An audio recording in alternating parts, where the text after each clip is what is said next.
Selling out our national parks and forests. In my eyes, that should be a crime, and in many people's eyes, it probably would be as well. And I know that there's another side to this. So, the issue that I'm going to discuss today is the issue of the selling of the names in our national parks. And for those people who are not aware of this, it's a subsidiary of Aramark Corporation, which owns the rights to the names in Yellowstone, Yosemite. And right now, all of the different Yosemite National Park gift shops, hotels, lodges are all being renamed. And Yosemite itself is selling off all of their national park t-shirts at 50% discount rate, so they can get in the new shirts which just say Yosemite, which is apparently a trademarked name. Now, I could sit here and complain about big corporations trying to take advantage of the parks, but I would be omitting an important part, which is that philanthropists pay a lot of money into the park system. Now, when you talk about a philanthropist does not want recognition for what they do. Somebody who donates for the sake of being recognized often has their own, let's just say they may have a hidden agenda.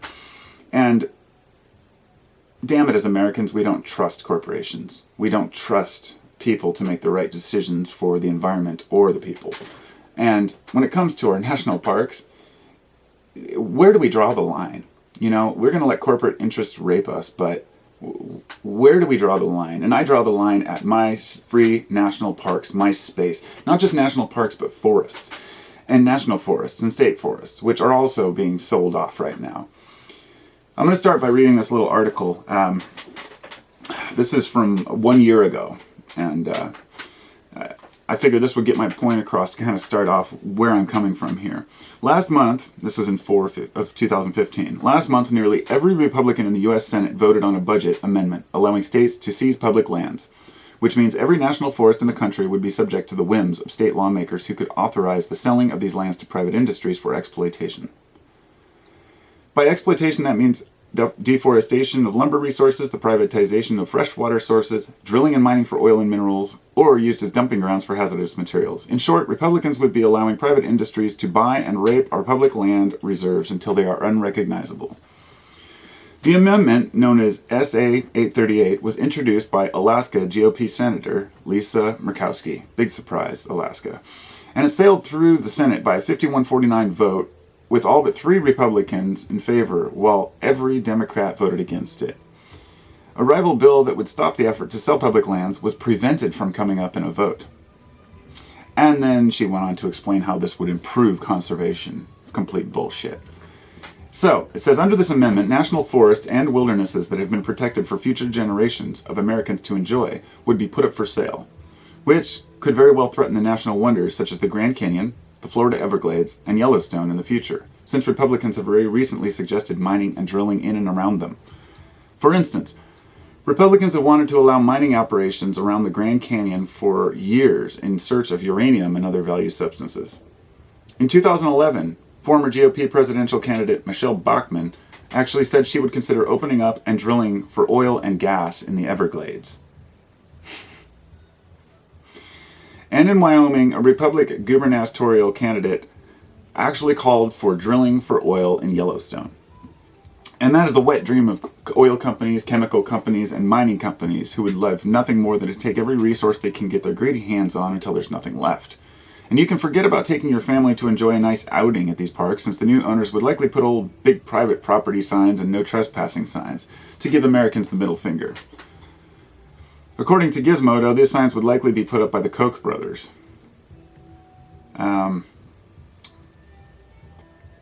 Republicans are so obsessed with taking public lands so they can sell them in the name of profit, they have also pissed off one of their key constituencies, hunters and sportsmen.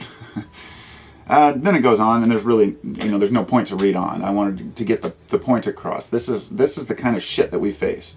And I know that the world has many bigger problems than the U.S.'s problems. But as a U.S. citizen, these are my problems. These are the things that matter to me because this is where I live, and these are the things I can deal with. This is a big issue. Everybody remembers the I can't even remember her name now. That crazy bitch that wanted to run for vice president. I'm so glad that I can't remember her name right now, because that means she's actually fading from memory. The one who just says drill, baby, drill. And these people who just think that money is going to solve all their problems are pretty fucked up in the head. I have to put it that way. They are fucked up in the head to think that destroying resources now for short-term gain is going to benefit us in the long run.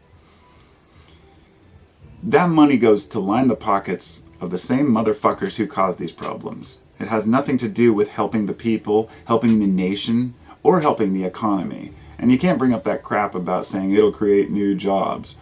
It's ludicrous. For example, Nestle tried this shit here in Portland recently, and they're still trying it. They tried, last year I made a video talking about how they wanted to put a bottling plant in the Columbia Gorge, just up the river from where I live.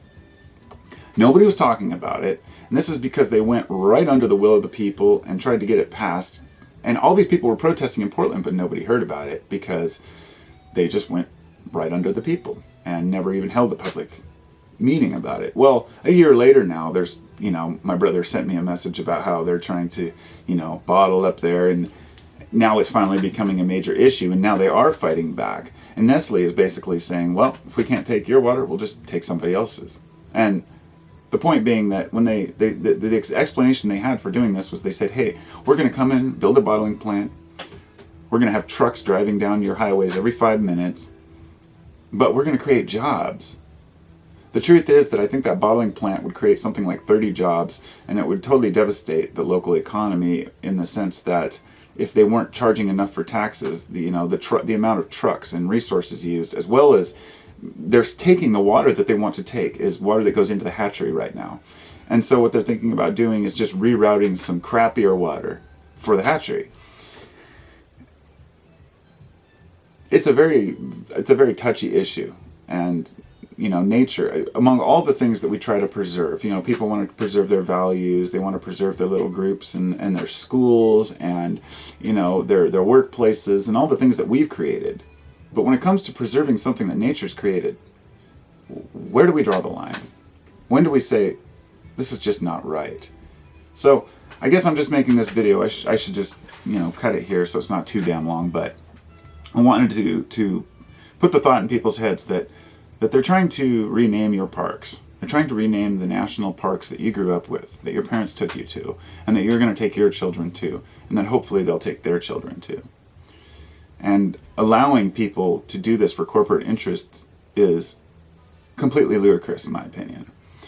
They say they need a few billion to get the national parks up to working order. I have to ask myself, what are they doing with the resources? When I go to a national park and I pay $50 to get into there, and they get millions of visitors every year, if that's not enough money to fix the park, then I believe that some of the money we're using to build missile silos and create, the military wants, I think, a couple $1 trillion right now so they can build a new fleet of bombers and new nuclear submarines. So don't tell me there's not enough money for the parks. Don't tell me there's not enough money to help people out. If you really look at where the money goes and you look at a pie chart saying where the U.S. spends most of its money, a significant portion is on healthcare. So that is an issue. A significant portion is on military. So that's an issue. But the amount of money needed from all of these to keep our parks running is not an issue. And it shouldn't be an issue.